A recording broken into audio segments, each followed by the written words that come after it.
নমস্কার বন্ধুরা, Annapurna all in one কিচেনে স্বাগত। আমি অর্চনা। আজ আমি বানাবো আপনাদেরই রিকোয়েস্টে ইলিশ, সর্ষে ইলিশ। দেখতে থাকুন আপনারা, ভালো লাগবে আপনাদের।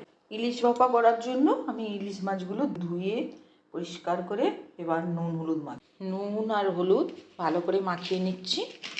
ইলিশটা ছোট কিন্তু একদম তাজা। সর্ষে ইলিশ বানানোর জন্য আমি 2 চামচ পোস্ত নিচ্ছি।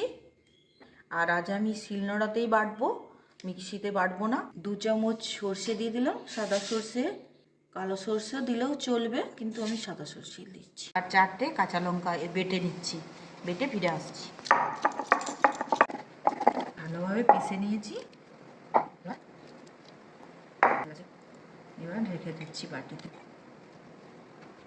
ওভেনে কড়াটা বসিয়ে দিয়েছিলাম, কড়া গরম হয়ে গেছে। কড়াতে তেলটা দিয়ে দিলাম, তেলটা গরম হয়ে গেছে। মাছগুলো হালকা ভেজে নেব। তেলটা গরম হয়ে গেছে, এবার মাছগুলো দিয়ে ভেজে ফিরে আসছি। ভেজে তুলে নিয়েছি। এবার ওই তেলেতেই আমি 1 চামচের মতো কালো জিরে দিয়ে দিচ্ছি। ব্যাস, সর্ষে আর যে বেটেছিলাম যেটা, সেটা দিয়ে গ্যাস একটু বাড়িয়ে একটু জল দিয়ে দিলাম, একটু হলুদ দিয়ে দিলাম, পরিমাণ মতো নুন দিয়ে দিলাম। গ্রেভিটা ফুটে গেছে, এবার মাছগুলো ছেড়ে দিচ্ছি।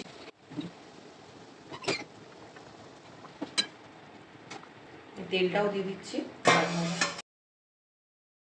5টা কাঁচা লঙ্কা চিড়ে নিয়েছি, এগুলো দিয়ে দিচ্ছি।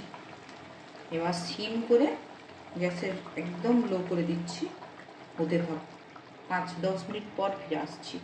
10 মিনিট হয়ে গেছে, ভালোভাবে মাছটা হয়ে গেছে।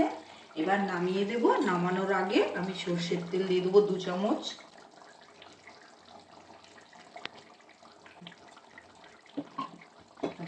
রেডি আমার সর্ষে ইলিশ।